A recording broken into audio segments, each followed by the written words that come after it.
Pode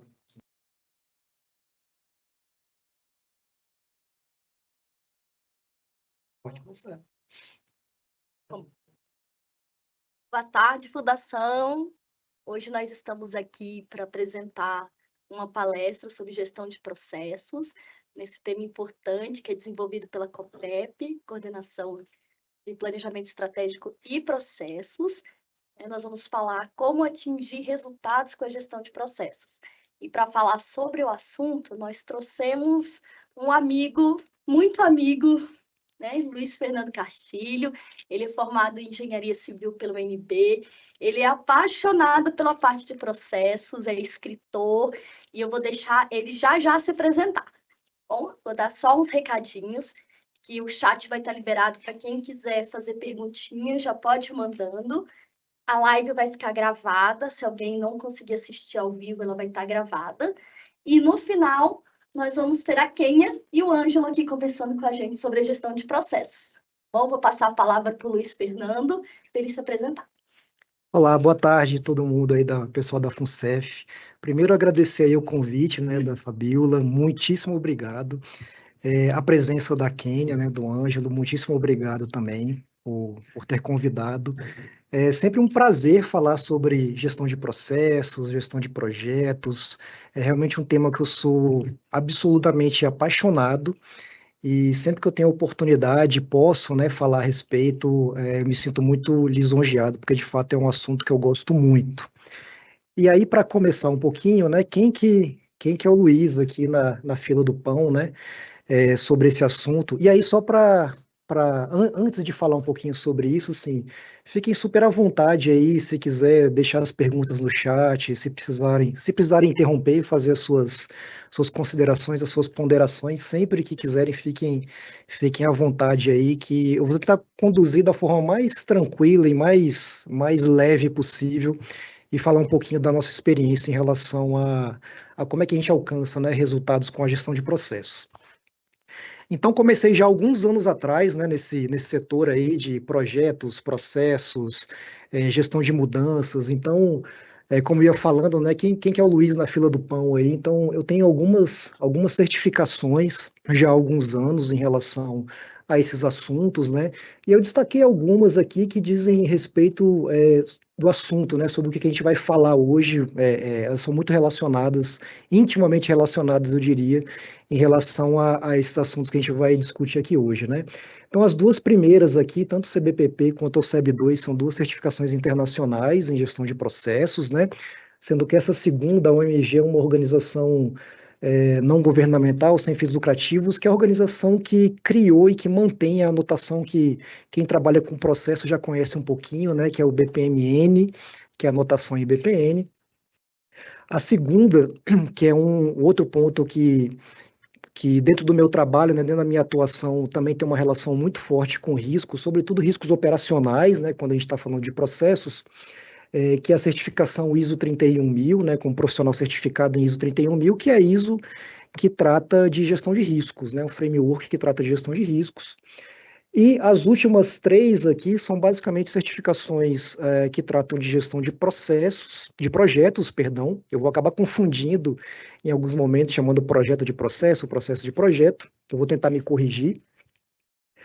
Mas a primeira é de Scrum Master pelo PMI, e as duas últimas que eu considero extremamente importantes para a questão de processos, que são frameworks de gestão de mudanças, né? Então, indo direto para o assunto agora, e quem quiser, né, me seguir nas redes sociais, enfim, tem algumas redes que eu estou sempre presente aqui, então fiquem sempre à vontade para trocar ideia, fazer perguntas, enfim, né, discutir algum assunto específico. Então, assim, por que eu estou colocando e começo a falar aqui sobre gerar valor, né? Porque resultado para uma organização, e quando a gente fala em gestão de processos, a gente está falando única e exclusivamente de gerar valor, nada além disso. Então, o que é gerar valor, né? É um processo de criar benefícios tangíveis ou intangíveis, a gente vai falar isso um pouquinho mais à frente, que atendem ou superam as expectativas dos clientes, de forma a justificar o custo ou o esforço investido, resultando em satisfação, lealdade e vantagem competitiva. Guardem esses 3 itens aqui. Quais são os elementos, né? A gente sempre fala em gerar valor, mas o que é gerar valor? Acaba sendo uma coisa muito etérea, né? A gente não consegue, muitas vezes, tornar essa percepção como uma percepção de algo objetivo, né? O que é gerar valor? A gente tem alguns pontos aqui, alguns elementos que não, a gente não está se limitando a esses elementos, mas, na minha visão, são os principais, né? São os elementos que traduzem o que é a geração de valor e, por sua vez, a geração de resultado para uma empresa ou para uma organização, pública ou privada. Então, o primeiro deles, né? A qualidade do produto ou serviço.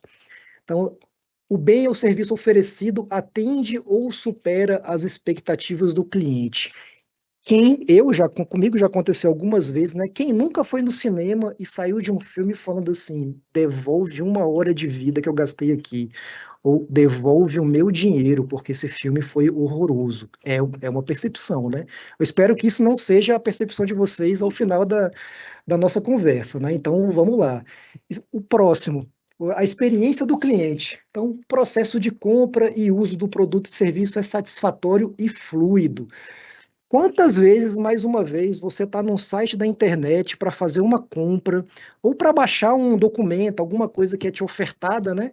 E você te aparece a segunda janela, é um formulário com 50 campos para você preencher. Eu fecho a janela na hora, né? Então, assim, não é uma experiência agradável para o usuário, para quem está, né, usufruindo do serviço, né? Ou então você liga para o banco, isso acontece comigo várias vezes, você dá o seu CPF, o número da sua conta, e quando a atendente atende, né, o telefone, qual o seu CPF, o número da sua conta. Então, assim, né, é uma experiência que é muito ruim. O outro, custo-benefício, que é a relação entre o que é pago e o que é recebido e percebida como justa ou vantajosa. Aí a gente entra muito naquela questão do preço e do valor, né? Às vezes um produto, um serviço tem um valor, um preço muito baixo, né? Você paga um preço razoável, justo por ele, mas ele te traz um benefício muito grande, né? Então, no meu caso, eu uso muito no meu dia a dia o chat GPT. Poxa, são R$ 100 por mês. Mas assim, cara, o que me traz de benefício, que eu ganho e economizo de tempo, é um estagiário para mim que é muito barato, assim, muito barato. Então, eu uso, para mim, o custo-benefício do ChatGPT é gigantesco para o meu dia a dia. Inovação, que é oferecer algo novo ou melhorado que agregue ao que já existe no mercado ou nos serviços prestados. Que aí eu dou sempre o exemplo da Apple, né? Quem olhou a Apple ali há 15 anos atrás, que era basicamente venda de computadores e telefone celular, hoje a maior fonte de receita da Apple é serviço, né? É o a Apple Store, iTunes, filmes, Apple TV, então eles ganham muito com serviço e aumentaram muito o share deles com inovação. E por fim, a solução de problemas, né? Que é o produto ou serviço que resolve de maneira eficaz uma dor ou necessidade do cliente ou do cidadão. Vejam assim, uma coisa interessante, né? Nenhum desses elementos, ou pelo menos a maioria deles, ele nunca funciona sozinho, né? Então, quando eu falei do chat GPT, a gente está falando de inovação, está falando de solução de um problema que eu tenho. A gente está falando da experiência do cliente, porque é relativamente fácil, né? Tanto você fazer a assinatura, quanto você fazer o uso dele e o custo-benefício. Assim, para mim, US$ 100, US$ 100 não, né? R$ 100 acaba sendo um custo-benefício enorme, assim, então vale muito a pena. Não estou fazendo propaganda não, tá? É só um exemplo, pessoal. Então, assim, todos esses elementos, eles acabam se sobrepondo, né? Não existe uma linha que separa todos eles, assim. Eles acabam, de uma forma ou de outra, se complementando, né? Então, esses são os elementos que nos dão uma ideia do que é gerar valor, do que é gerar resultado dentro de um serviço ou de produtos que a gente pode oferecer para os nossos clientes. E como é que a gente consegue gerar valor? Como é que a gente faz para gerar valor? Eu trago aqui, dentro da minha percepção, nós temos 3 grandes pilares assim que nos apoia, né, nessa geração de valor dentro de organizações. A primeira delas, que é mais importante, né, não obstante estou colocando ali como a que está em cima de tudo, que são as pessoas, e eu vou falar um pouquinho mais sobre cada uma delas na sequência. As técnicas, né, que são técnicas de gestão de projetos, gestão de processos, né, gestão de pessoas, gestão de comunicação, que é a terceira que eu vou falar ali, E, por fim, a comunicação, que eu entendo que é a ponte entre a técnica e as pessoas, né? Dos três aqui, eu digo com a maior tranquilidade do mundo, e aí eu falo às vezes até num tom jocoso, né? Nossa, o Luiz tem várias certificações, que legal. Essa é a parte mais fácil, essa é a parte mais tranquila, assim, que você senta e estuda, e decora, e coloca em prática, e passa numa prova e tá tudo certo. O problema é quando a gente precisa colocar essas coisas em prática, né? E aí, quando a gente fala em comunicação e pessoas, a gente não está falando de regras, né? Cada pessoa tem a sua realidade, cada pessoa tem um momento, cada organização tem a sua realidade, a gente também vai falar isso um pouco mais à frente. Então, não existe receita de bolo para trabalhar com processos, para trabalhar com projetos, ou para trabalhar com um processo específico. Você, né, cada complexidade de cada processo exige formas de trabalho diferentes, cada equipe exige formas de trabalho diferentes. Aí sim, cabe ao analista de projetos, ou gestor de projetos, e o analista de processos fazer a sua avaliação de como vai trabalhar, né? Esse trabalho acaba sendo a parte técnica, que é o fácil, né? O mais tranquilo. E eu percebo que o mais complicado, assim, o mais difícil nas organizações, sem nenhuma exceção, é a questão da comunicação e a questão de pessoas, né? As pessoas envolvidas no projeto de melhoria de processos. Então, por exemplo, falando especificamente da técnica, né? O que é a técnica? São as ferramentas, metodologias, abordagens que elas podem ser usadas na transformação de processo, né? Então tem várias, tem BPMN, tem Lean, tem Six Sigma, tem vários frameworks que a gente pode utilizar, assim como aplicativos, tecnologia de suporte. E a robustez de todas essas técnicas, ela garante que os processos não apenas sejam transformados, mas também otimizados de uma maneira mensurável e sustentável. Mas o mais importante de tudo é que as técnicas sejam compatíveis com a realidade da empresa e que elas possam ser implementadas sem gerar resistência excessiva. A resistência sempre vai existir, mas que não exista uma resistência excessiva e que se busque um equilíbrio entre inovação tecnológica e a capacidade da equipe de lidar com essas mudanças. Por que eu destaquei a resistência excessiva? Eu nunca trabalhei em nenhum lugar com gestão de processos onde não existisse pelo menos uma pessoa que apresentasse algum tipo de resistência. Isso é muito normal, a gente tem que aprender a lidar com isso. Faz parte do ser humano, a gente estava até falando um pouquinho no início, né? Faz parte do ser humano ser resistente à mudança, e mudança de qualquer natureza, ou na própria vida, ou nos processos, né, da empresa, enfim. O ser humano não gosta de mudar. Então, essa resistência é muito normal e a gente aprende e precisa aprender a lidar com ela. O segundo ponto, que para mim é o mais importante, são as pessoas, né? Então, as pessoas são o centro de qualquer transformação organizacional. Esse pilar pessoas, ele abrange o envolvimento dos colaboradores, a sua capacitação e o gerenciamento das mudanças culturais e comportamentais necessárias para garantir a adoção de novas práticas.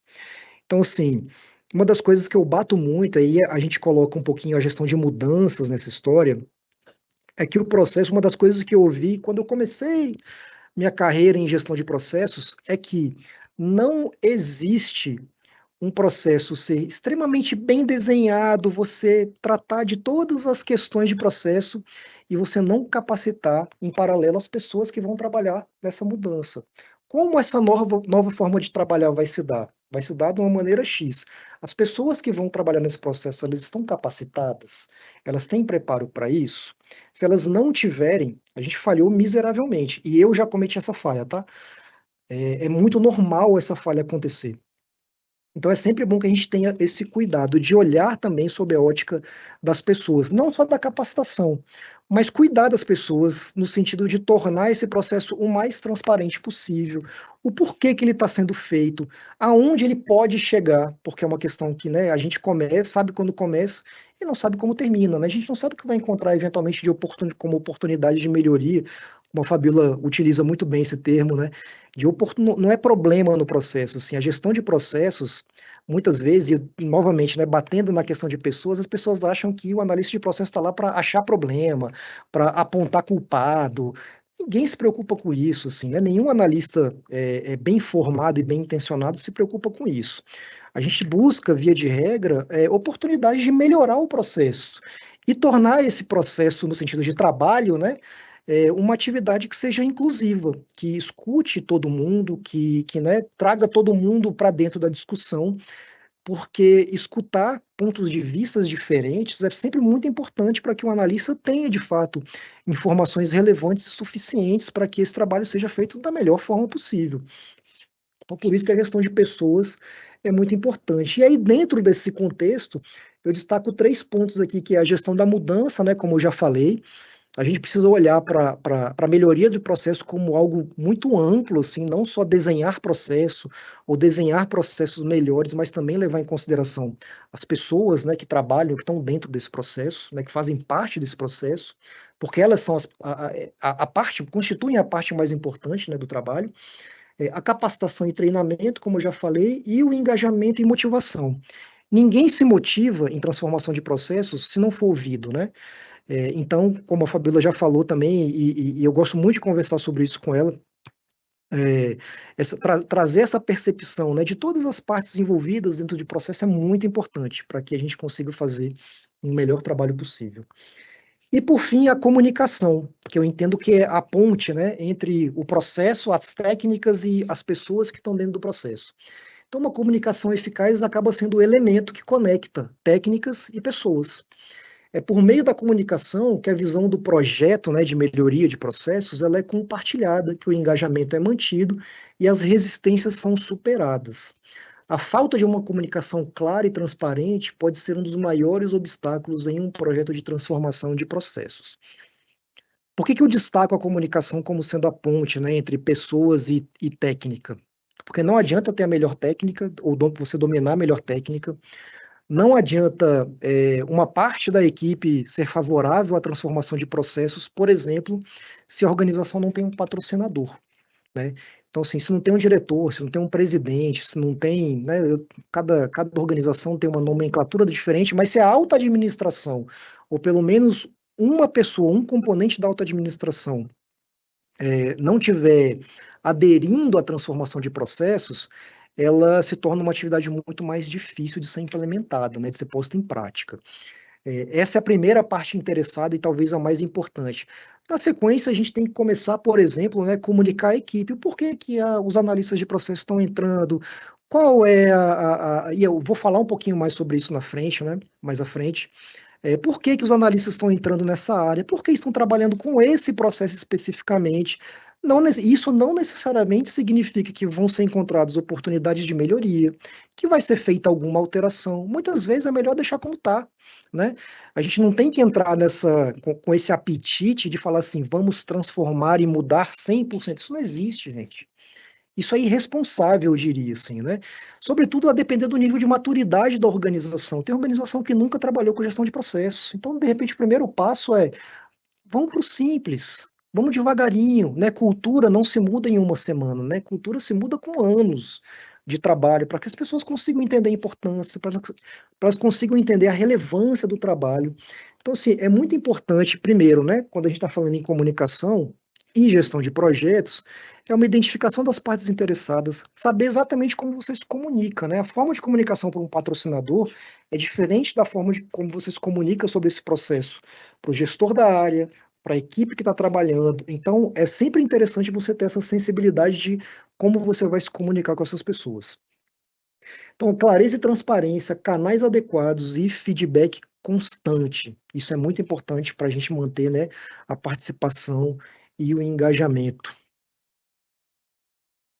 E aí, dentro de todo esse contexto, né, o Luiz falou e parece que não disse nada, né? A gente vai entrar um pouquinho na parte prática, assim, né? Como é que a gente começa, né? E o que eu vou falar aqui, e eu sempre gosto de falar, que nesse campo não existe certo ou errado, não existe receita de bolo, né? Só vou fazer assim, só vou atuar assim, da maneira XYZ, conforme o manual em todos os processos. Não. Assim como gestão de projetos, a gestão de processos são sempre tons de cinza. O analista de processos, assim como um gerente de projetos, ele tem que se adaptar à realidade da organização, da unidade a qual ele está entrando, da equipe, do conhecimento da equipe, do nível de resistência, do nível de patrocínio. E essa adaptação é muito importante para que a gente tenha êxito, né, num projeto de melhoria e transformação de processos. E aí, quais são os processos que a gente trabalha, né? Quais são aqueles prioritários? Depende. Depende muito da organização. Eu estou trazendo um exemplo aqui que, né, pode ser o mais didático possível, mas que não necessariamente é o melhor, né? Como eu falei, vai depender de cada organização. Mas uma frase que eu gosto muito é essa aqui, né? Que não há nada tão inútil quanto fazer eficientemente o que não deveria ser feito, do Peter Drucker. Assim, eu adoro essa frase. Porque já vi muitas vezes, né, a gente ter iniciativas, e isso normalmente parte da alta administração, e que não é uma crítica, tá? É basicamente um desconhecimento mesmo, e eu sempre falo para as pessoas, né? Eu tento, o máximo possível, evitar o emprego de palavras muito técnicas, assim, né? Vamos falar de stakeholders, vamos falar de, assim, eu tento evitar porque isso basicamente não interessa, né? Você que é de TI, né, que ninguém está interessado em saber qual é a linguagem de desenvolvimento de um sistema operacional. A pessoa quer saber se o sistema operacional funciona. Quem discute a melhor linguagem, a melhor arquitetura, né, os requisitos, né, Fabiola? É quem trabalha com isso, né? No final do dia, o que a gente quer, novamente, né, voltando ao título da nossa discussão, a gente quer saber se o nosso trabalho está gerando valor. O, os termos técnicos interessam aos técnicos, não interessa ao usuário, né? E aí, como é que a gente faz, né? O que a gente faz primeiro? A gente começa, né? Aí eu estou trazendo o ciclo de vida, né? Do BPM, que normalmente é a abordagem que mais se usa em gestão de processos, que é alinhar estratégia e meta e arquitetar mudanças. O que isso significa na prática? Na prática, significa o seguinte: é uma coisa que as pessoas falam muito, mas mostram muito pouco como acontece na realidade, né? Nossa, vocês precisam alinhar as atividades de vocês à estratégia. Muito bonito, mas como é que faz isso, né? O discurso é muito bonito. E a prática, como é que acontece, né? Então, os dois pontos que eu coloco aqui de início, né? E eu fiquei muito feliz quando a Fabiola me falou que eu vi aqui, né, o planejamento estratégico de vocês, uma frase que eu gostei muito, que possivelmente tem a cara da missão, não sei se é a missão de fato, mas tem cara, né, que é desenvolver e gerar soluções previdenciárias de forma sustentável, eficiente e segura. Achei maravilhoso. Parabéns para quem fez isso. E a cadeia de valor da FUNCEF, que foi atualizada agora dia 5 de agosto, então parabéns à equipe que trabalhou nesse trabalho. Não é um trabalho simples, é um trabalho, né, muito exigido, exige muito esforço para que seja feito. Mas os dois elementos centrais aqui de como a gente vai priorizar nossos esforços, né, ou seja, a gente não vai gastar recursos, utilizar esforço naquilo que não é necessário, porque a gente não vai chegar a lugar nenhum fazendo isso, é olhar primeiramente o nosso plano estratégico e a nossa cadeia de valor. O plano estratégico é quem nós queremos ser, né? O que uma organização quer ser nos próximos 5, 10 anos, a depender do horizonte de planejamento da organização. E a cadeia de valor é o que nós somos hoje. O que a organização faz hoje? Então, assim, o que ela faz hoje e o que nós queremos fazer, quem nós queremos ser nos próximos anos. Então, o ponto de partida para a identificação, né, de bons processos para serem trabalhados partem desses dois instrumentos, que são importantíssimos. A partir daqui, a gente tem os objetivos e metas estratégicos, que devem ser, né, bem definidos, objetivos, enfim. E a arquitetura de processos, que são todos os processos dentro de cada macroprocesso da cadeia de valor, né? Então, mais uma vez, a gente está entrando no detalhamento do o que queremos ser, né? Quais são as metas que nós temos que atingir para sermos aquilo que queremos ser, né? Nos próximos anos. E o que nós fazemos de fato, num nível um pouquinho mais detalhado, o que está na arquitetura de processos. Bom, mas e daí? Né? O que isso tudo significa? Significa o seguinte: se eu tenho um objetivo, por exemplo, ou uma meta para aumentar ou diminuir, né, o número de unidades, eu nem sei se a FUNCEF tem isso, então é um exemplo, né, teórico. Diminuir o número de unidades de atendimento presencial em 50%. Então, tem unidades da FUNCEF, possivelmente espalhadas em todo o Brasil, e eu quero diminuir o número de unidades, né, físicas, presenciais de atendimento às pessoas que necessitam, usufruir o serviço da FUNCEF. Ótimo. Ok, esse é um ponto. Quais são, dentro dessa meta, quais são os processos que são atingidos por essa meta? Aí eu vou ligar, né? Quais são? Vou ter lá 20 processos, 10 processos, 5 processos, não sei, que vai me dizer a arquitetura de processos. E aí eu vou começar a elencar quais são as unidades que eu vou, né, fechar para começar a fazer isso. Não, mas espera aí, eu vou fechar essas unidades, mas vou deixar de atender as pessoas? Não, você vai migrar para um atendimento remoto, né? Que não seja presencial. Só que para isso eu tenho outro projeto, que é aumentar a capacidade de atendimento remoto dessas pessoas. E aí vem toda aquela história de. E as pessoas que trabalham no presencial, elas podem ser transferidas para atuar no atendimento remoto, eventualmente. Ou podem ser transferidas para outros locais, enfim, né? São questões que são definidas internamente. Mas aí o importante disso é que eu tenho aqueles processos que eu preciso de fato atuar, ou seja, eu vou encerrar alguns processos e eu vou ter que melhorar outros, que é o caso do atendimento à distância. A partir disso, eu tenho a geração de valor. Por exemplo, quando eu fecho unidades presenciais, eu estou gerando valor para dentro da organização, eu estou deixando de consumir receita, né? Não tô consumir custo, né? Reduzindo custos, né? Da minha organização. Por outro lado, eu estou aumentando custos, mas melhorando a capacidade do meu atendimento presencial. Estou gerando valor, né, para as pessoas que consomem algum tipo de serviço. Então, trazendo aqui uma questão, né, tentando objetivar, né, concretizar um pouco esse raciocínio. Eu tenho aqui, dentro de uma perspectiva de clientes, por exemplo, do meu planejamento estratégico, eu tenho lá um objetivo estratégico que é aprimorar o atendimento ao cliente. Ok. A meta estratégica, uma das metas é reduzir o tempo de espera em 50% para atendimento do helpdesk e aumentar para 40% a resolução de problemas no primeiro contato em atendimentos do helpdesk. De onde você tirou isso? Bom, isso pode ser tirado de várias formas, né? Essas metas. Pode ser por um benchmarking com organizações de referência que atendem bem seus clientes. Pode ser por meio de um benchmarking com organizações concorrentes, isso é importantíssimo. E pode ser por meio de uma pesquisa de satisfação dos clientes.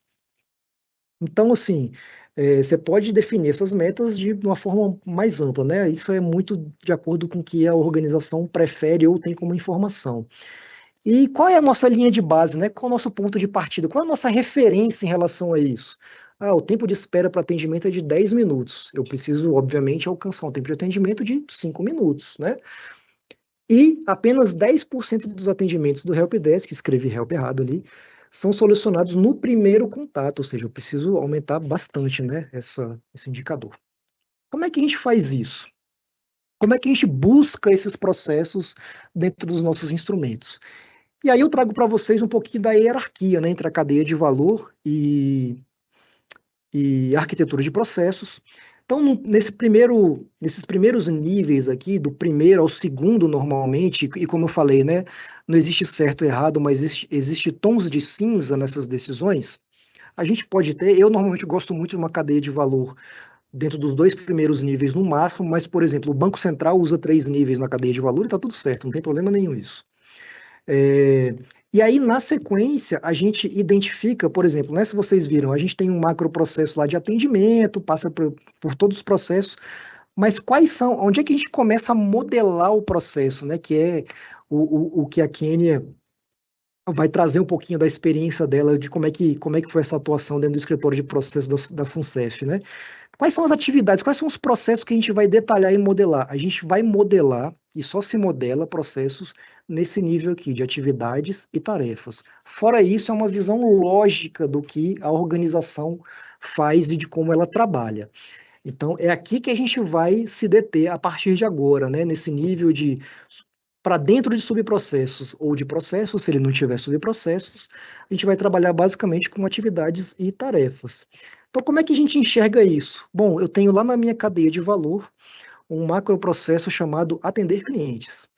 E dentro desse macroprocesso, eu tenho dar suporte ao cliente, gerenciar reclamações de clientes e avaliar a qualidade do atendimento. Bom, mas se no meu planejamento estratégico está falando que eu tenho que melhorar o atendimento, né, o tempo de atendimento do helpdesk, eu já sei em que processo eu vou. Eu vou olhar o processo atender clientes via helpdesk. Eu não vou perder tempo, gente, com atender cliente via e-mail. Não vou gastar recurso com isso. Eu não vou tomar o tempo das unidades com isso, né? Eu preciso ser pragmático. Eu vou naquilo que realmente vai transformar e que tem alinhamento com o meu objetivo estratégico. Eu não vou olhar atender clientes via chat. Talvez isso fique para um outro momento, mas não agora. Eu vou ser pragmático. E a partir do subprocesso atender clientes via helpdesk, que a gente vai começar a fazer a modelagem do processo, para saber quem é que faz, quais são as unidades que participam desse processo, quais são os indicadores, quanto tempo leva, se tem muita ida e vinda dentro de um processo, para a gente, né, tentar tornar ele o mais enxuto possível. E aí não existe limites, né? Cada processo é um processo, cada oportunidade de melhoria é uma oportunidade de melhoria. E aí é esse trabalho em que a gente vai conseguir realmente transformar o processo na tentativa, nem sempre é uma questão só do processo, mas na tentativa de atingir 100% daquela meta, né, de reduzir em 50% o tempo de atendimento do helpdesk. Então, assim, isso é alinhamento estratégico, isso é trabalhar gestão de processos alinhado ao planejamento estratégico. Existe só essa forma de fazer esse alinhamento? Não, existem várias outras. Eu trouxe para vocês uma delas, talvez a mais didática, para que a gente entenda exatamente na comunicação, assim, aí fica muito claro para quem trabalha no helpdesk o porquê que a gente está trabalhando. É porque a área de processos quer trabalhar? Não, porque a alta administração decidiu que precisa melhorar esse processo, que ela quer trazer e gerar valor para os usuários, né, que utilizam o serviço de helpdesk, ter um atendimento mais ágil, menos oneroso, mais rápido e que, de fato, né, os usuários resolvam seus problemas. Então, esse é um exemplo assim, que eu trago que é muito clássico de alinhamento estratégico. E aí, como é que a gente transforma um processo, né? Escolhido o processo, né? Sendo muito pragmático, escolhido um processo com alinhamento absoluto com o planejamento estratégico, o que que a gente faz? A gente tem uma série de possibilidades aqui, né? Que, de novo, elas não se sobrepõem e não se substituem, assim. São opções que podem ser utilizadas, dentre várias outras, né? Que é a análise diagnóstica do processo, essa sempre vai existir. Eu coloquei um ESIS ali, mas não necessariamente um ESIS. Gente, pode ser um fluxograma, pode ser qualquer coisa que te ajude, pode ser um CIPOC, pode ser não necessariamente precisa ser um ESIS, né? É o analista de processos que vai escolher qual a melhor solução, né, de abordagem daquele processo para aquela situação. A gente vai fazer a melhoria e transformação desse processo, tratar de gerenciamento de mudanças, sempre olhando aqueles três pilares, né, de pessoas, de técnica e de comunicação. Então, gestão de pessoas, a gente não pode deixar de lado, não pode negligenciar a questão de gestão de pessoas. Gestão de riscos operacionais, eu particularmente, eu sei que instituições financeiras isso é feito de uma forma apartada, né, da gestão de processo, e tem que ser mesmo, né? Tem outros riscos que não operacionais e que são operacionais, mas que, né, seguir ali uma regulação que é muito mais intrusiva, né, muito mais forte ali, reguladora do sistema financeiro. Mas a gente sempre tenta olhar riscos operacionais em conjunto com processos. Por quê? Porque a gente entende que também podem ser oportunidades de melhoria que ocorrem, né, concomitante ali a transformação de processo, então sempre tenta, né, buscar alguma sinergia nessa melhoria, e a gestão de continuidade de negócio também, que é uma coisa que a gente está começando a trabalhar com bastante força, que tem, né, relação com a gestão de riscos. Então, dado isso, assim, é um projeto que pode envolver várias partes interessadas, várias unidades, várias pessoas, e é sempre bom que, como eu falei antes, todo mundo esteja envolvido e trabalhando, né, em conjunto dentro dessa atividade. Qual a importância, né? O que a gente pode alcançar com tudo isso, né? Primeiro, identificação de oportunidades de melhoria e otimização do processo. Essa talvez seja a mais recorrente. Melhoria da qualidade do valor percebido pelo cliente, né? Já que a gente está falando ali em atingir metas. Vantagem competitiva, né? Nenhuma organização está sozinha no mercado. A gente sempre tem, né, os competidores ali, os concorrentes. Identificação de fontes de inovação, maior eficiência operacional, integração e colaboração entre departamentos, porque também é muito importante, muitas vezes, cada unidade olha um processo que é ponta a ponta, mas fala assim, não, eu faço desse jeito, eu não vou mudar, e é muito importante que as pessoas passem a olhar que elas não são donas, existe um todo muito maior do que aquela parte do processo, né? É assim que a gente tem que derrubar silos e entender que a FUNCEF é uma FUNCEF, A NTT, que é onde eu trabalho, é uma NTT. Não importa se eu estou falando de transporte de passageiros, de infraestrutura rodoviária, ferroviária, a NTT é uma NTT, né? A gente tem que derrubar esses silos, obviamente, dentro do possível e sempre também respeitando, né, individualidades, enfim, especificidades de cada área. E a melhor gestão de parcerias e fornecedores.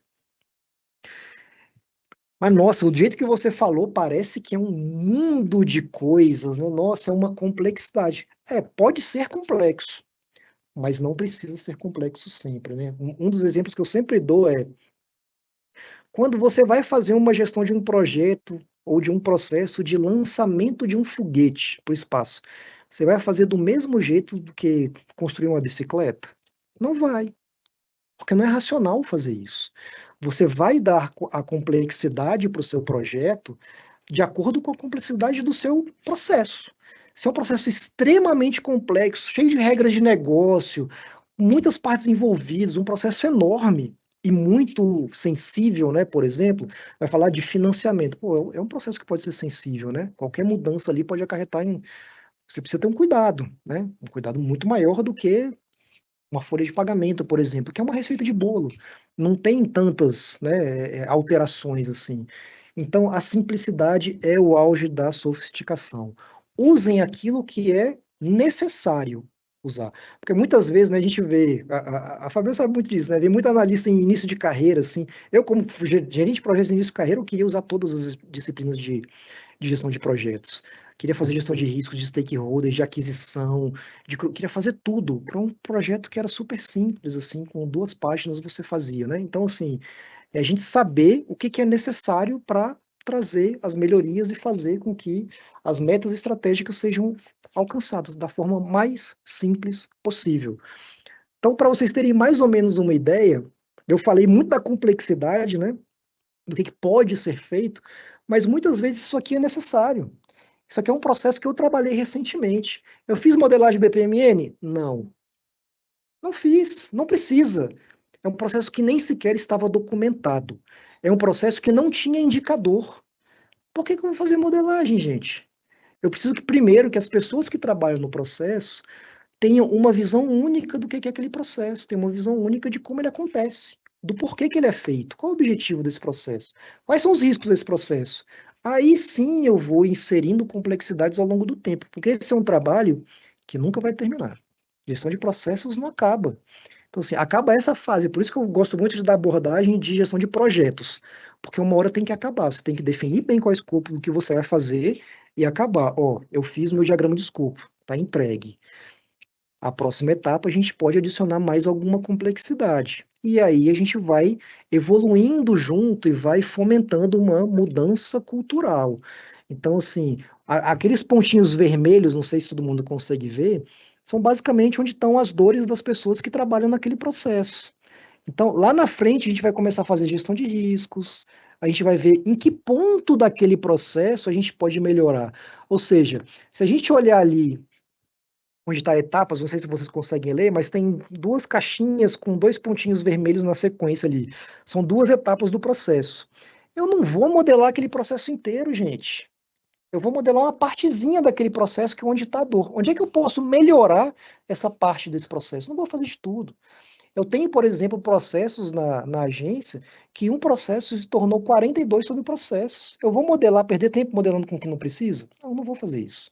Eu vou ser pragmático e vou trabalhar naquilo que realmente é necessário e que pode trazer algum ganho. Tá? E aqui um pouquinho da nossa gestão de riscos também, que a gente usa. Então, assim, a gente não discute, tem um sistema, as pessoas preenchem, a gente faz essa avaliação de conformidade, super simples também, mas, né, muito bom dentro da nosso nível de maturidade organizacional. E no final, a nossa comunicação aqui, né, de quais são os processos que foram trabalhados, olhando sempre visões diferentes, né? Então, quando eu coloco aqui visão da agência, é a visão que eu levo, que eu entrego para a alta administração. Eles olham a gestão de processos e riscos como um todo. Se eles quiserem olhar para uma unidade específica, eles vão lá na visão de unidades. Quero saber como é que aquela unidade está em relação àquela parte daquele processo ao qual ela executa. Se eu quiser olhar para o problema do processo especificamente, aí independente de unidade, independente da visão organizacional, eu olho para o processo. E aí eu vou olhando para a minha cadeia de valor. Olha só, de todos os meus processos, de toda a minha arquitetura de processo que está dentro da minha cadeia de valor, quais foram aqueles que já foram trabalhados, que já foram melhorados, que já foram, tiveram algum tipo de abordagem? Qual foi a profundidade dessa abordagem? Quando isso aconteceu? E na sequência a gente tem esses indicadores do que foi melhorado, o que foi entregue, né? O que foi gerado de valor. Então essa é a nossa forma de comunicar para dentro da instituição que vai sendo feito. E é isso. Eu espero que a gente tenha, eu especificamente, né, eu tenho que assumir minhas responsabilidades, que a gente tenha agregado aí um pouco de valor em relação à gestão de processos e fiquem à vontade aí para críticas, dúvidas. Agradeço a participação, convite, pronto atendimento, né? Que a gente sabe como é que foi aí para você chegar até aqui. Uma agenda complicada. Foi uma agenda complicada, mas eu te agradeço. Tá? Pessoal que quiser mandar alguma perguntinha, fique à vontade. Uma pergunta? Peraí, gente.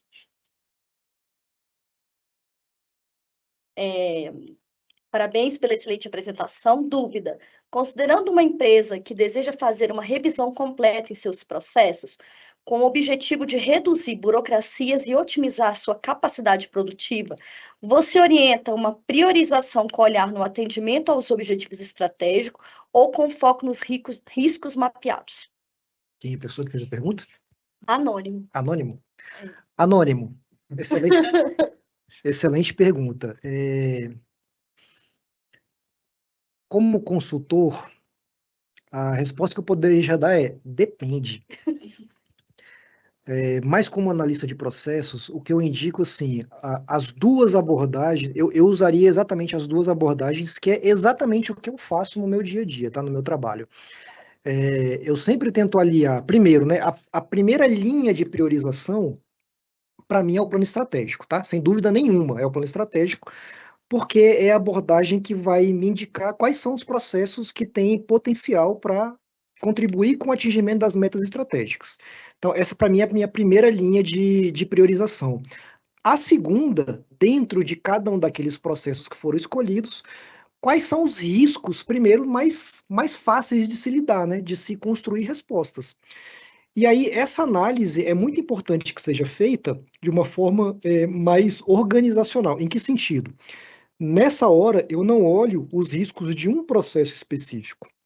Eu olho, por exemplo, quais são todos os processos que, de alguma maneira, contribuem para o atingimento das metas, quais são os riscos de todos esses processos, e se existe alguma sinergia para que se construa respostas ou mitigação para esses riscos de uma maneira organizacional. Por que eu falo isso? Vou dar um exemplo prático de onde eu trabalho. Um risco muito comum de quase todos os processos de onde eu trabalho é o turnover muito alto, ou seja, muitos servidores circulam, eles ficam muito pouco tempo dentro das unidades. Isso é muito ruim, é um risco altíssimo para a continuidade do negócio. Isso é um problema de uma unidade? Não. Isso é um problema de um processo específico? Não. Isso é um problema da organização. Então, ao invés de endereçar esse risco para um gestor específico, a gente endereça no comitê de governança da agência, que é feito composto pela alta administração, a gente endereça esse risco para o comitê de governança. Porque o gestor não vai resolver isso. Nenhum gestor em nenhum nível hierárquico vai resolver isso. Então é importante que a gente também tenha essa visão, né, dos riscos da organização como um todo. Mas isso a gente aprendeu apanhando um pouquinho. Eu, particularmente, apanhei quase um ano até entender. Parece algo muito básico hoje, mas na época não era tão claro, porque a gente começou basicamente do zero a ter uma estrutura analítica de riscos, assim, ter uma taxonomia única de como se identificar riscos dentro da agência. Então, por exemplo, o turnover é um caso clássico para a gente, né? As pessoas indicavam risco assim, entra e sai frequente de servidores, o servidor não para na área, o servidor sai, fica muito pouco tempo na área e sai. Os riscos eram descritos dessa maneira. A gente, opa, tem alguma coisa errada. Todos esses riscos precisam ter um nome único, para eu conseguir ter essa visão organizacional e não do processo. Então é isso, assim, voltando, resumindo a resposta, né, eu usaria as duas abordagens, mas numa sequência, né, a primeira delas priorizando de acordo com o alinhamento estratégico e depois olhando os riscos dentro dos processos selecionados. Hoje a gente trabalha com o Plano Anual de Melhoria de Processos. E o nosso plano anual ele é construído assim, para a Copérnico trabalhar de uma forma proativa. Uhum. Então, agora em setembro desse ano, a gente já está começando a fazer o do ano que vem, 2025. E os nossos insumos são risco e auditoria hoje. A gente vai olhar o alinhamento estratégico, mas a gente usa como insumo também risco e auditoria. Legal, perfeito, perfeito.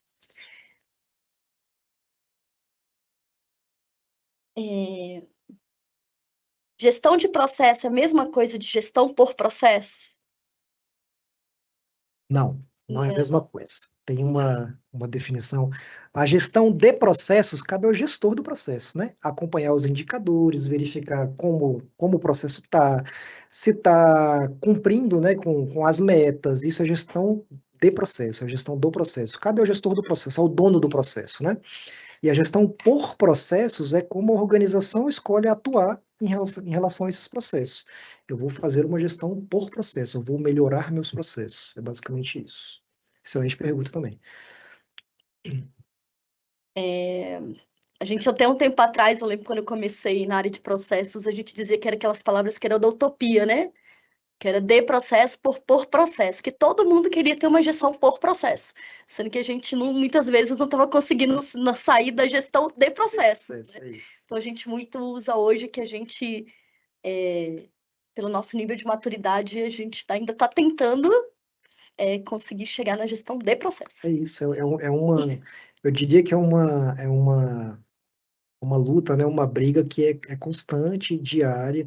A mudança de cultura, ela tem que ser lenta, né, assim, sobretudo em organizações como as nossas, assim. As coisas não acontecem de uma hora para outra. A gente precisa saber ter paciência em relação a esse timing, assim, e respeitar, né? Quando eu falo, novamente, falando de pessoas, assim, que é um ponto que eu dou muita ênfase, assim, a gente tem que respeitar as pessoas também, né? O tempo das pessoas. É muito difícil, por exemplo, a gente chegar numa área que um gestor ou uma equipe está lá há 20 anos fazendo exatamente da mesma forma. Gente, você não vai chegar com o pé na porta. Você não vai chegar, gente, porque não vai dar certo fazer isso. Vai devagar, conversa primeiro. Documenta, fala assim, eu não quero mudar o seu processo, vamos documentar só o seu processo, tá tudo certo. Não é o que eu gosto de fazer, mas tá tudo certo, é uma abordagem que vale. A pessoa, nossa, agora tem meu processo, que legal, tá documentado, tem um manual, né? Tem um procedimento operacional padrão que tá Tem minhas documentado. caixinhas para chamar de minha. Caixinha pra chamar, onde é que eu tô aqui? É. É isso, gente. É devagarinho, assim. Assim, o dia que eu entrar numa organização e eu escutar da alta administração, vamos mapear todos os processos, eu não fico sentado 5 minutos na cadeira. Já estive em organizações assim, não funciona. Eu não conheço uma que tenha funcionado. Não conheço. Então, assim, vamos devagar. Devagar e sempre, assim, né? Devagar e sempre. O lema de gestão por processos é devagar e sempre. Ó, tem uma do Cláudio Rafael. Quais táticas podem ser utilizadas para lidar com a resistência à mudança entre os colaboradores? Percebo que quando há espaço para sugestão dos colaboradores e essas sugestões não são acatadas, há o aumento da resistência a mudanças definidas pela alta administração. Perfeito. Cláudio, essa é uma das perguntas mais importantes que já foram feitas em relação a isso. Eu mudei muito minha forma de atuar, muito por perceber isso que você relatou agora.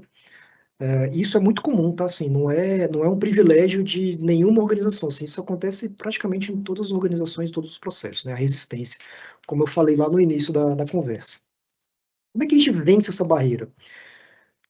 A gente só vence essa barreira se a gente tiver patrocínio. Esse é o primeiro ponto. Se você tiver resistência dentro da unidade, que é dona do processo, e do patrocinador, ou seja, de um membro da auto-administração, esquece. Nem começa. Você vai se irritar, você vai perder seu tempo, você vai deixar as pessoas irritadas com você vai perder credibilidade, porque você vai começar um trabalho que você não vai conseguir terminar. Então, assim, parte para o próximo. Não perde tempo com isso. Assim, para mim é um ponto muito importante. Como vencer isso? Né? Aí eu vou falar uma coisa que eu aprendi naquelas 2 últimas certificações que eu fiz, que é de gestão de mudanças. A gestão de mudanças basicamente bate muito em gestão de partes interessadas. E a gestão de partes interessadas em trabalhos assim, ela tem que ser feita de uma forma oculta. Oculta em que sentido? Você faz com a sua equipe e com o patrocinador do projeto, né? Você não abre essas informações para ninguém, a não ser com parte da sua equipe e não com todas, e mantém essa informação numa pasta com senha, que só você tem a senha. Por que isso? Porque, primeiro, a resistência nem sempre é uma resistência maliciosa. Como eu falei, né? A resistência normalmente é do ser humano. Só que você tem uma missão de melhorar um processo, que já foi dada no seu plano estratégico, já faz parte da instituição, né? É um plano institucional, não é nem seu, nem daquele patrocinador, é da instituição. O que você tem que fazer é garantir que aquilo ali seja, de alguma maneira, cumprido. Doa quem doer, concorda? Obviamente, eu sempre falo isso, respeitando muito as pessoas, mas assim, as resistências são resistências contra a organização, gente. Ninguém pode ser maior do que uma organização. Então, assim, a gestão de partes interessadas é importante, e é importante que ela seja confidencial nesse sentido, por quê? Porque é ao longo do projeto que você vai identificar quem são as pessoas que têm algum tipo de influência sobre o projeto, quem são as pessoas que estão aderentes ao projeto, quem são as pessoas neutras, quem são as pessoas que são contrárias a esse projeto. Claro, eu estou falando isso para um projeto complexo, né? Um projeto simples, quase não existe resistência. Quem são essas pessoas? E você vai identificando ao longo do tempo mudanças. Às vezes uma pessoa que está super aderente fala assim, opa, isso aqui está interferindo no meu trabalho, vou começar a criar resistências. E você precisa mapear isso de alguma forma e informar o patrocinador, para que o patrocinador decida qual vai ser o rumo, que rumo vai ser dado, né? Então, assim, não é fofoca, não é nada disso. Assim, a questão é quem tem resistência ao processo e quem não tem resistência ao processo de mudança. Então, assim, é importante registrar isso, é importante estar sempre relatando dentro da comunicação. Essa é uma comunicação só comunicação confidencial dentro do projeto, tá? Eu fiz isso pouquíssimas vezes na minha vida, mas dá muito certo. Dá muito certo. A Kalina, sou colega. Parabéns pela apresentação. Gostaria de saber a periodicidade de treinamento para medir a régua de conhecimento dos técnicos na execução dos processos. Cara, Kaline, né? Kalina. Kalina. Obrigado pela pergunta, Kalina. Caramba, eu acho que depende muito, assim. Eu acho que isso é mais uma resposta que tem que ser dada pelo gestor do processo do que pelo analista de processos, que é o nosso caso, né? Por que isso? Porque gerenciando o projeto e avaliando os indicadores, se os indicadores estão sendo alcançados, se não estão, está tudo ok dentro do processo, não precisa treinar. Mas, eventualmente, né, e eu gosto muito quando eu falei da minha certificação em Scrum Master, assim, eu não gosto de fazer, eu não acho correto fazer, primeiro, comparações entre equipes, eu acho que cada equipe tem sua realidade, cada equipe trabalha, né, em processos diferentes, de formas diferentes, e nem comparação entre pessoas dentro da mesma equipe. Assim. Eu acho que a avaliação do processo tem que ser feita do processo. Tem que olhar o processo. Né? Se eventualmente você for descer, não é descer para fazer críticas, assim, é feedback para a pessoa identificar quem eventualmente está precisando de uma capacitação, de um novo treinamento, de uma reciclagem, né, para que as coisas voltem aos eixos. Assim. Então, para mim, isso é muito mais uma questão de gestão do que de gestão do processo, do que a gestão por processo. Até, inclusive, quando a gente faz o trabalho de diagnóstico, a gente tem a parte de um dos 6 M's da mão de obra, né? Para poder olhar se a pessoa... Se é problema de capacitação, se está acontecendo algum problema, né? A gente também identifica isso para ajudar, mas a periodicidade vai depender muito. É muito relativo. Uma outra pergunta é como convergir a abordagem baseada em risco, ABR, com a gestão por processos. Quem fez a pergunta? Anônimo? Anônimo. Anônimo, você de novo. Como convergir, né? Então, eu tenho, por exemplo, questões, né, como eu falei no exemplo anterior, turnover muito alto em um determinado processo. O que isso significa? Significa que eu preciso ter, primeiro, fazer um onboarding adequado das pessoas que estão entrando, né, dentro daquele processo. Então, essa é uma forma de mitigar esse risco.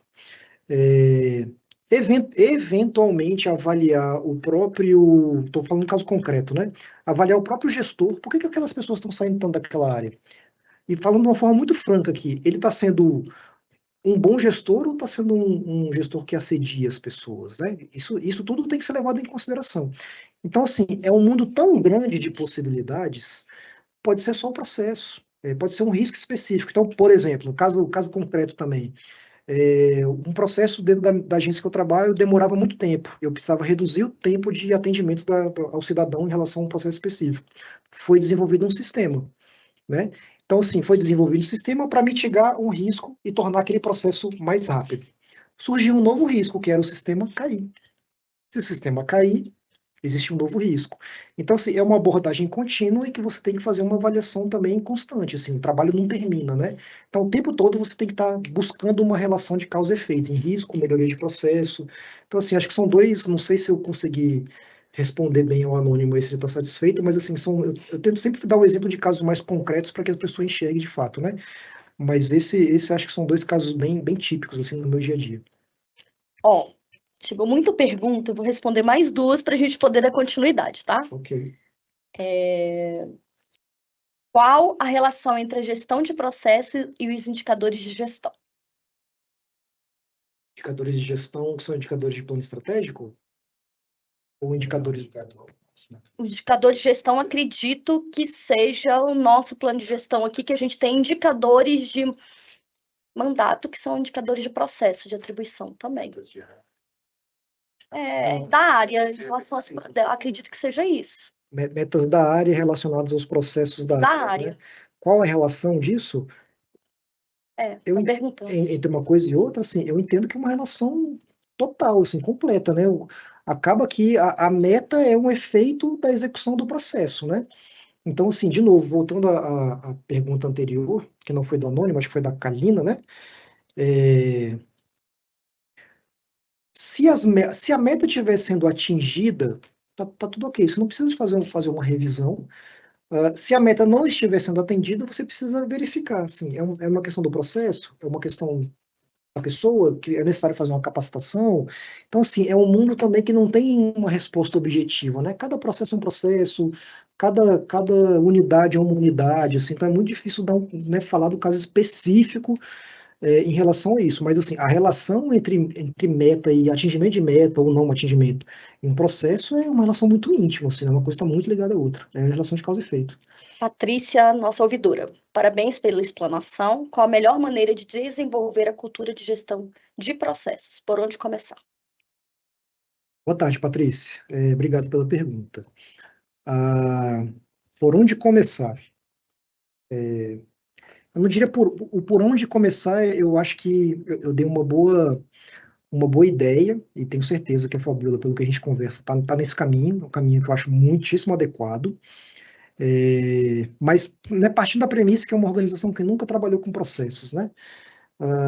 Se eu tivesse uma organização que está começando a trabalhar em gestão por processos, eu começaria sempre simples, começaria primeiro divulgando muito o que é, para que serve, como é, fazia um plano de longo prazo, assim, 5, 10 anos. Tentaria aliar a gestão de riscos à gestão de processos, que eu acho importantíssimo também, mas eu faria um projeto de longuíssimo prazo, especificando metas anuais, do que a gente vai fazer, o que não vai fazer, sempre comunicando, comunicação muito intensa, do porquê. Vamos começar a fazer isso, fazer eventualmente reuniões anuais da alta administração, ou com gestores, tá toda semana circulando alguma informação na intranet, para começar, assim, eu acho muito importante. E para mudar a cultura, Patrícia, sem a menor sombra de dúvida, é continuidade, a gestão de pessoas e continuidade, assim, não parar, não parar, não parar, não parar, não parar. Tá sempre com a chama acesa, assim, isso é o mais importante. Eu acho que é isso que transforma a cultura das empresas, é não parar, continuar. E aí, se a Patrícia for de Brasília, ela vai lembrar, possivelmente, se ela tiver a minha idade, a questão das faixas de pedestre em Brasília, né? Assim, 2007. começou em uma faixa de pedestre ali na rua da igrejinha, tinha um policial parado ali, não estou falando que a Fabíola é policial militar que vai cuidar dos processos, não. Mas tinha um policial militar que efetivamente multava as pessoas que não paravam na faixa. Aí foi para outra faixa, depois foi para outra faixa, muita propaganda institucional, né, do Detran, muita propaganda, jornal, matéria em jornal. E aí essa coisa se tornou, depois de 2 décadas, né, praticamente, se tornou algo natural, assim. Hoje ninguém pensa, cinto de segurança, a mesma coisa, né? Então, assim, é continuidade ininterrupta, né? 2 termos redundantes, né? Continuidade ininterrupta do trabalho, assim. E sempre ir adicionando complexidade no trabalho. É basicamente isso. Não vejo isso acontecer de outra forma. Estão falando que seu microfone está mudo. O que a gente vai fazer agora? Nós convidamos a Kênia e o Ângelo, eles participaram conosco, né, as áreas deles, participaram conosco do trabalho que a gente está fazendo de análise e melhoria de gestão de processos, do Plano Anual de Melhorias. E a gente queria ouvir de vocês, né, como é que foi essa experiência, conta pra gente o que vocês acharam, se acharam que foi válido, vai acrescentar algum valor, vocês acham que tem importância essa disciplina de gestão de processos, não tem importância, não, isso aí foi só perda de tempo pra gente desenhar a caixinha. Queria que fala pra gente, Ângela, conta um pouco pra gente, fala. É, Pode ser. Posso começar? Pode ser. Quando se fala em processo, a gente tem a tendência a falar, lá vem mais burocratização. É isso. E, na verdade, quando você abre o coração para ouvir e parar para analisar o teu processo, porque no dia a dia nós estamos focados ali nas atividades diárias, na execução, na entrega. E aí, quando tem alguém, uma área de fora que tem um conhecimento e tenta, e vamos sentar juntos. No nosso caso específico, a gente falou muito sobre o atendimento que a tecnologia presta para a fundação e todos esses fluxos. E aí foi um momento onde nós tivemos representantes de todas as equipes da tecnologia e que nós conversamos, passamos por todos os fluxos, o que nós fazemos de melhor, qual é a percepção de valor para o usuário, porque muitas vezes a gente tem a visão técnica, mas o que o usuário percebe não é técnico, é só o resultado, é um sistema funcionando, é um notebook funcionando, então nós permeamos por todos esses fluxos e durante esse processo, identificamos oportunidades de melhorias, repensar algo que nós estamos fazendo, e os ganhos são sempre no sentido que a gente equaliza o atendimento da equipe técnica, a gente consegue atingir o usuário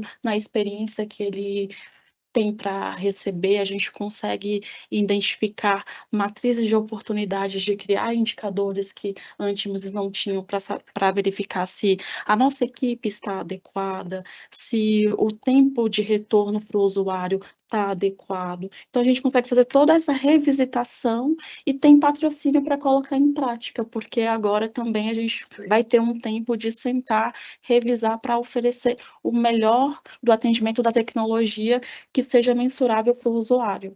Você acha que foi válido? Muito válido, muito válido. A gente encheu bastante a paciência deles. As coisas que eu normalmente uso, assim, em projetos exitosos, ao final, é que a equipe sempre fala assim, nossa, isso aqui serviu mais do que uma terapia em grupo, assim, né? Isso. Porque as pessoas acabam discutindo, divergindo, o que é muito natural, né? Eu faço assim, eu acho que assim é melhor. Isso é ótimo, uma reflexão que é muito bem-vinda, né? E uma reflexão em grupo, né? grupo. Porque, assim, a minha experiência é diferente da tua, é diferente da Fabiola, é diferente dos meus colegas. Então, quando a gente consegue colocar esses sentimentos e essas experiências em conjunto, tá, mas aí a gente não pode fazer cada um de uma forma individual. Qual é a melhor forma de nós agregarmos o melhor do que cada um tem a oferecer para que isso reflita-se num resultado positivo? Consenso, né? Acho muito bom. Então, a gente está trabalhando nessa linha de que foi super positivo. Legal. Agora me conta, assim, o que foi que te chamou a atenção no trabalho? Alguma coisa que você pode dizer assim, nossa, isso eu gostei pra caramba. A questão mesmo da modelagem, né, dos nossos atendimentos, de ter documentação, de ter do porquê por exemplo, a gente falou muito dos atendimentos, um chamado, uma concessão de acesso. Qual a importância de passar por uma aprovação? a gente tem que entender qual é a necessidade, né, de cada porquê, que às vezes a gente pode achar, isso aqui é burocracia, mas tem um motivo de existir. A gente tem a LGPD, que cada caixinha tem que ter acesso àqueles determinados grupos, então, assim, a gente tem que ter pessoas focadas para conseguir fazer o todo, né? Então, assim, entender mesmo os nossos processos desenhados dentro da TI, que eu não tinha essa visão. No dia a dia, o usuário abre um chamado, você vai lá, atende da melhor forma que acha, mas você não está vendo ali qual o caminho de fato que ele está fazendo, como eu consigo encurtar esse caminho para ganhar tempo, entendeu? Antes a gente só executava, hoje a gente para o desenho, para a documentação. Como a documentação ela é super importante. Como eu garanto que todo o meu corpo técnico tenha o mesmo conhecimento e vá atuar da mesma forma para ter o mesmo resultado.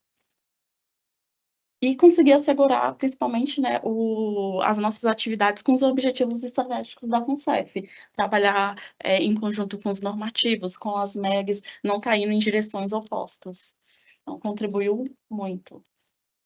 E você, Ângelo?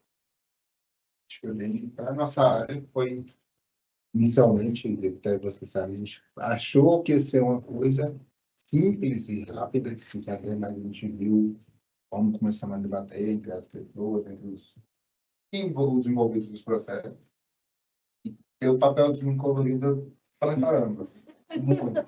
E tinha que tirar foto, limpar, colocar de novo na sequência, então, assim, pela área do cadastro, falando da área, vejo como a porta de entrada das informações da diretoria de benefícios. Então, a gente tem vários processos na diretoria, começam e andam em várias coordenações. Então, a porta de entrada, digamos assim, foi o cadastro ali. Então, o desenho desses processos foi um pouco oneroso. A gente se programou para um tempo, digamos assim, nesse período que a gente está bem demandado ultimamente. Então, a gente levou mais tempo do que isso. Mas, no final, quando todo mundo saiu satisfeito, saiu vendo que aquela questão do paradigma da pessoa, acho que está fazendo e está certo. Então, todo mundo viu que tem melhorias a fazer, tem muita melhoria que pode ser feita. Coisas um pouco mais... um investimento em tecnologia, alguma coisa assim, mas coisas mais simples que a gente pode fazer dentro ali que conseguiria levar resultado melhor, conseguir diminuir tempo, diminuir tudo. Então, para nós foi muito válido. Minha opinião, a opinião dos colegas que a gente participou, então foi muito válido com relação a isso. A gente saiu bem satisfeito. Você entrou com uma ideia, saiu com outra, totalmente diferente da que entrou. Então, como a Kenia falou, chegar a processar, vai burocratizar o que a gente já faz, já é complicado, já não tem tantas, mas quando saiu, então saiu com outra visão bem mais ampla disso, eu acho que foi muito válido. Bom, a gente fez com eles um trabalho diagnóstico, tentamos fazer um piloto. A gente preparou um canvas para não fazer só reunião de, vocês falam, a gente anota. Tentou fazer um canvas, usou post-it, tentou fazer algo mais... Até para vocês, acho que foi bem trabalhoso, né? Assim, vocês imaginaram que era mais foi bem. Crescendo, foi crescendo. Todo mundo acaba se surpreendendo, assim, né? Até a gente mesmo que trabalha, quando a gente foi olhar, foi vendo, falou, cara, eu lembro, aí normalmente lembrava disso aqui, não, vamos colocar. Aí, quando a reunião a informação no final, falou, cara, se você abre a visão, assim, você fica um pouco fechado, aí quando a gente abre, tem muita melhoria que pode ser feita, tem muita coisa que dá para melhorar, para ganhar. A gente já vem trabalhando com isso, então isso vai facilitar muito para a gente. Vai ser uma coisa que foi muito válida para nós. Legal. Juntando todo mundo, foi assim. E o brilhantismo do processo é que ele é dinâmico, né? Ele não é imutável. Então, se daqui 10 meses, 1 ano, nós formos sentar novamente, vamos identificar muitas oportunidades de melhoria, porque o processo ele não vem como auditoria e indicar que tem um problema, que vocês estão fazendo errado. E sim, será que tem uma forma mais fácil, mais rápida para vocês e que gere um valor melhor? De fato... Com certeza. Sim, é daqui, de novo, como essa visão já ficou mais ampla, vai conseguir enxergar outras coisas e melhoria contínua. Sempre tem como melhorar, a gente consegue plantar isso. Que bom. Feliz que vocês gostaram. A gente gostou também. A iniciativa da Copep que continue e que isso consiga sair lá na frente. Excelente. Ai, gente, acho que é isso. Queria agradecer a todo mundo que está até agora, ouvindo a gente. Novamente agradecer o Luiz Fernando. O Ângelo também, que está na correria aí, mas ele veio presencial, gente. A Kênia, agradecer o pessoal da COPS ali que está ajudando a gente. Obrigada a todo mundo. Muito obrigada.